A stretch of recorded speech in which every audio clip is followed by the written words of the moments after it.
I'm not sure where to begin, but I suppose I'll start by introducing myself. My name is Sarah, and I'm a 28-year-old woman who got married to my now husband, John, 6 months ago. John and I have known each other since high school, and we were always good friends, but we didn't start dating until a few years ago. We actually reconnected at our high school reunion 2 years ago that we both attended and started talking at. I found out that he was a single dad with a 2-year-old son. Apparently, his kid's bio mom didn't want to be in their life, and so he was raising the kid by himself. I just melted when I heard that. We started talking over Facebook after that and discovered that we only lived around 40 minutes away from each other. After that, we started going out sometimes and soon started dating. I met his son, and honestly, it was like love at first sight. Things got serious with John as well, and we decided to get married. Less than a year after running into each other at that fated reunion. It might seem like a bit of a hasty decision, and after what happened, I can confidently say that I regret it. But back then, it just felt like we were meant to be. I thought I had found my perfect family. One thing about John is that he has always been an adventurous guy who loves to travel and explore new places. He actually met my stepson's bio mom during one of his trips. I'm more of a homebody, but I love John and was willing to go along with his plans. Before we got married, John told me that he had planned a 2-week trip to Europe for us to take after our wedding. I was hesitant at first, but I eventually agreed and we spent the next few months planning and preparing for the trip. We got married in a beautiful ceremony with our families and friends in attendance. It was the happiest day of my life, and I felt like everything was perfect. However, things took a turn for the worse shortly after we returned from our honeymoon. A few days after we got back home, John sat me down and told me that he had to leave for another trip. This time, it was a solo trip to South America, and he would be gone for 12 weeks.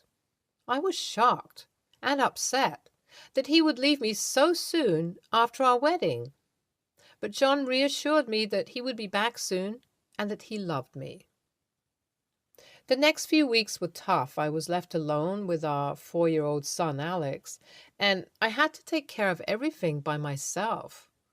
I was exhausted and overwhelmed, but I tried my best to be strong for my son. I missed John terribly, but I tried not to let it show. Finally, after 12 long weeks, John came back home. He was happy to see me and Alex, but I could tell that something was off. He was distant and moody, and he spent a lot of time on his phone and computer. I tried to talk to him about it, but he always brushed me off and told me that everything was fine. I tried to believe him, but couldn't shake the feeling that something was wrong. One day, out of the blue, I woke up to an empty bed with a note from John saying that he needed to leave and that I shouldn't try to reach out to him. My first reaction was to run to Alex's room.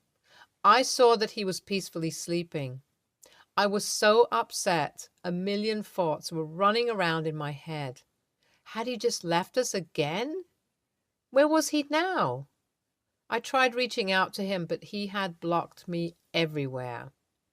I couldn't even call him. I was just absolutely devastated. A week after John left, his mother showed up at our door. I was surprised to see her, but I welcomed her inside. She seemed nice initially, but as soon as we sat down to talk, she started berating me and accusing me of ruining John's life. According to her, I was a terrible wife who didn't support John's dreams and ambitions. She said that I was holding him back and that he would be better off without me. I was shocked and hurt by her words, and I tried to defend myself, but she wouldn't listen. Then she dropped the bombshell. John had told her that he was planning to leave me and that he wanted a divorce. His mother told me that John had already started the divorce proceedings and that I needed to leave the house immediately. She also told me that she would be taking Alex with her because that's what John wanted. I was devastated. I couldn't believe that John would do this to me, and I felt like my world was falling apart. But something inside me snapped. and I decided that I wasn't going to go down without a fight. I told John's mother the truth about what had happened. I told her about the 12-week trip that John had planned and how he had left me alone with Alex to go on a solo trip to South America. I told her about how he had been distant and moody since he came back and had left without notice, and I didn't even know where he was. She wouldn't believe me at first, but I showed him all the texts I had sent John while he was in South America. She went through everything and finally believed me. To say she was shocked was an understatement. She was completely horrified. She apologized to me repeatedly for being nasty to me and said that if she had any idea what was going on, she would have helped me. She then told me that she would make John pay for his actions and cut him off from the family money completely by leaving everything to Alex in the trust fund till he turns 21. She asked if I needed her to take care of Alex till we reach a solution regarding John, but I'm honestly happy to have him and see him as my son. She did offer to help financially, which I was glad to accept. Kids are expensive. This whole thing happened yesterday, and I haven't had any contact with John since then. I honestly don't know how he'll react. I've been thinking about our marriage as well, and I don't know if I still want to be married to him. I was really not expecting the overwhelming amount of support and encouragement that I've received from Reddit community. So many people shared their stories and offered advice, and it really helped me to feel less alone during this difficult time. I am so grateful for all the kind words and messages. It has given me the strength to keep fighting for Alex and myself. To clarify some things, John does have a job of his own. He's a freelance writer and writes about his travels mostly. Honestly, he's pretty good, but it's not his job that pays for his lifestyle, it's his family's money. John's family has been in print media for generations. His grandfather founded a newspaper that is still quite popular, and they also have a publishing house of their own. His mom handles all the business since his dad passed away years ago when we were in college. My mother-in-law has cut him off financially and canceled all his credit cards. He hasn't reached out to me yet, but I'm sure he'll do so in no time. Alex keeps asking where Dad is, and every time I look at him, my heart just breaks. I'm just really glad to have my mother-in-law by my side. Update 2. Guess who finally showed up? My husband was absolutely furious when he realized his credit card was canceled. He was in Alaska apparently and had to ask a friend for money to fly back home. After coming back, he decided to visit my mother-in-law instead of seeing me and Alex, and she told him that she knows everything and that he wouldn't get a penny from her anymore. You can imagine how angry he was. He showed up at our place completely red with anger. We had a huge fight, and he told me I was ruining his life by feeding lies to his mom. I didn't back down either and told him if he doesn't leave, I'd call the cops. He left fuming, telling me that he'll make sure I pay for what I've done. The moment he left, I called my mother-in-law. She helped me get a protective order against my husband, and we've started the divorce process. I'm really glad Alex and I have her by our side. Things are pretty uncertain now, but I'm hopeful that something will work out for the best. Again, thanks for all your kind words. I truly appreciate them. Update 3. Wow, it's been nearly 6 months since my last update. I'm sorry for not updating you guys earlier, but so many things have been happening that this completely slipped my mind. After a long legal battle and negotiations, I am happy to say that I am now divorced from John. Many people ask me if I would try to get custody of Alex during the divorce, but honestly, that would get extremely complicated legally as he is the only biological parent, and we've barely been married for a year. Although I do have some good news for you guys. John's mother had been a tremendous help throughout the process, and she holds sole custody of Alex as his biological grandmother. Her excellent lawyers proved that John wasn't a reliable parent because he had left Alex in my care multiple times and he didn't have a stable source of income. It was a very complicated and exhausting trial, but John's mother won in the end. She's still incredibly nice to me and tells me that I can see Alex anytime I want. Poor baby doesn't understand what's happening, but he's adjusting well to living with his grandma, and I see him practically every other day. I really couldn't have done any of this without her. John has been ordered to pay alimony and is not allowed to contact me or Alex unless it's through our lawyer. It has been a long and difficult road, but I am relieved to finally have some closure and to be able to move on with my life. Your ex-husband is a deadbeat, and I'm really glad the kid is not under his care anymore. I'm pretty sure he only married you so that he has someone to care for his son 24/7 in the first place.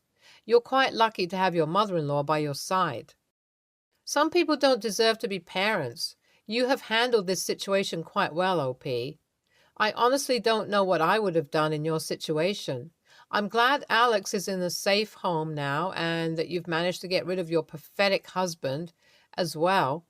Good luck in the future. Next story. I, female, 22, have been dating my boyfriend Luca, male, 23, since my senior year of high school. For a little context, Luca is infertile and the chances of us having our kids are extremely low. I am well aware of this and it truly doesn't bother me. I have also never really wanted kids, especially at a young age. Luca and I are on the same page and we want to live our 20s free of the responsibilities kids bring. My family, on the other hand, does not agree with our ways of thinking. I'm the only child and the only one left to continue our bloodline, my dad's words. We were having dinner and the conversation over dinner was going well until my mom and grandma brought up the conversation of marriage and kids. They asked when we planned to get married and we said it wasn't our main priority. Mind you, we have just begun our careers and are not in a financial state to even consider a wedding. My mom's rebuttal to my statement was that she would cover any expenses, which also meant that she would control everything. I said firmly, no thank you, and we'll wait. They also discussed kids and said we'd have to have them quickly because my fertile clock is ticking. Luca told them that that was okay because he was infertile. My mom goes, so you won't give me proper grandkids? She then goes, and I quote, I have already accepted that my grandchild won't be pure with your genes. Now you say you can't have any at all? I blew up and asked what she meant by pure and that she was being completely disrespectful to us. Luca is Cuban and has a darker complexion, which my family seems to find an issue with. I have come to find out they have been bad-mouthing us behind our backs. She said that we have never had a mixed child in the family. Luca then asks if we were to have a kid, would they love it because it wouldn't be white? They called him rude for insinuating such a thing. I backed him up and said if we have kids or not is up to us and told them they were out of line. She also added that if we adopt, we'd run our family tree and it wouldn't be legit. I stood up and left with Luca, ending the conversation with, you're all a bunch of messed up a-holes. That night, I received a text from my mom. She started by saying I was ungrateful and I'm a disgrace to the family, saying I should be ashamed of how I spoke to her and that she deserves an apology. She called me after I left her on read and said I am being brainwashed by Luca. She says she can arrange an artificial insemination with one of her friends, white, sons, that I should want kids, especially now because I can stay home and raise them. I called her a lunatic and said she was a bitch. I called her a racist bitch who I am frankly ashamed to call my mother. She cried and hung up, and I received texts from Dad saying I took it too far and I'm not allowed back in their home if I don't plead for some forgiveness and oblige to their standards. I replied, frick you, and blocked them both, so AITA? Update. First, thank you for all the supportive advice and sweet words. I showed Luca the post and he sat there reading and dying at some of the responses. He has never liked my family, to be fair, but put up with them for me. I choose him over them any day of the week. We also informed his mom, whose English isn't the best, so we had to translate it, and she said that I have a family with her and to forget about mine. She is the true definition of a good mother and has shown me more unconditional love than my mother has in 22 years of life. She has even been teaching me Spanish and how to cook Cuban food. A light in this whole situation. I have gone completely NC with my family as of today. This incident occurred about a week ago. Luca and I have been looking for a place together, and my family will not know where that is. An update on the situation. My cousin, mom's side, who is a bitch, put nicely, seemed to have found my post and sent it to my parents and aunt. Frankly, IDGAF, because I kind of hoped they'd see the comments. They told her to tell me I was being an entitled bitch and shouldn't add fuel to the fire. They said that what they said isn't wrong in their eyes, and the comments made them cry, LOL. They added to the how could I respect them when they raised me to be who I am, which is a load of BS. I'm nothing like my parents, thank God, and learned to make my own choices as a teen. I told them I never want to see them again, and if they want to apologize, they would have to get on their knees and beg for it from Luca and myself. I would also never allow them into my life unless Luca is on board as well. Not going to happen. They went back to the marriage crap and started comparing me to their friends' daughters who are housewives with good Christian husbands, raising family at my age, while I'm a whore who can't settle down. They claimed a 5-year relationship is a scam because that's enough time to get married and make a commitment. My cousin said this is why no one in the family ever liked me, because I'm the outcast. In this case, it's a compliment. My cousin is a strong conservative who believes whatever her parents tell her. As soon as I had a mind of my own, I never respected my parents' beliefs, which they hate me for. My cousin told me I was a traitor and to get out. I told her I just left hell. Don't plan on going back. IMFAO. The fact that she says she has accepted her grandchildren won't be pure and then gets offended when you call out her clear racism is fantastic. NTA at all. Yikes, definitely TA, and holy crap, is the racist as hell. Well, never understand the crazy obsession with bloodlines. You aren't making an heir to the throne or something here. Please say you decide 10 to 20 years down the line you do want kids. There's absolutely nothing wrong with adoption. That kid would be every bit a part of your family. Or if you never want kids, that's okay too. Yeah, definitely blocking them might be the right decision here. Some characteristics jump a generation or so. Maybe it's a good idea if the tree stops right now. OP, it's your life. If they want grandkids, they can make new children or shut up. You are a family in 2023, not in some 1023 European castle. Next story. Not to toot my own horn, but I'd say that I'm a pretty good cook. It's something I enjoy doing in my free time and makes me feel good to make the people I love a meal to enjoy. My fiancé and I recently got engaged and just had our engagement party last weekend that consisted of just under 30 people. We hosted it at our house. I knew right away that I wanted to cater my engagement party and make the food for my guests. My mother-in-law and I have an okay relationship, but she's one of those women who thinks that everything she makes is the absolute best and everyone else's efforts are shit. Her food's pretty good, but it's nothing compared to my mom or my grandma's cooking I had growing up. But obviously, I keep my mouth shut about that. Every time we've had a family dinner at her house and I offered to bring something or even help her out in the kitchen, she refuses and makes up excuses like, it won't be done properly, or it won't be as good as mine. So when she found out about my engagement party, she asked if she could bring some dishes. I politely declined and said that I would be catering the food myself. She got offended that I declined and started saying how she should make the food because my husband's side of the family loves her food and nothing will compare to hers. My husband told her to let it go, that it was our engagement party and my cooking is amazing, so everyone is sure to love it. Night of the engagement party rolls around and I had spent hours in the kitchen making a bunch of dishes that I made sure were perfect. My family and friends loved the food and could not stop complimenting me on it. My fiance's side of the family were impressed too, but my mother-in-law and sister-in-law weren't having it.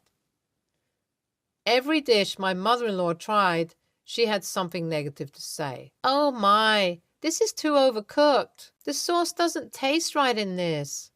See, this is why I should have made the food," etc. My fiancé and I both heard these comments, and he pulled her aside to confront her, saying if she didn't like the food, that she could leave. Tonight is about us, not her. She started going off about how it was so disrespectful of me to decline her offer when she's obviously a better cook and these dishes weren't made properly, and how she feels bad for the guests. I was just over it at this point and told her to, 1, get her head out of her ass, and 2, leave the party because I am not going to be disrespected in my own house. Mother-in-law, father-in-law, and sister-in-law ended up leaving and have been messing my fiancé nonstop about how I was so disrespectful and need to apologize for taking it too far and insulting her. They even suggested he rethink this decision to marry me.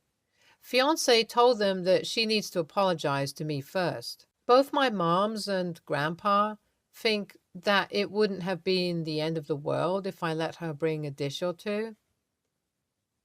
AITA? NTA, who goes to someone's party and insults the host's food. She's just rude and you have an excuse to never invite her over again.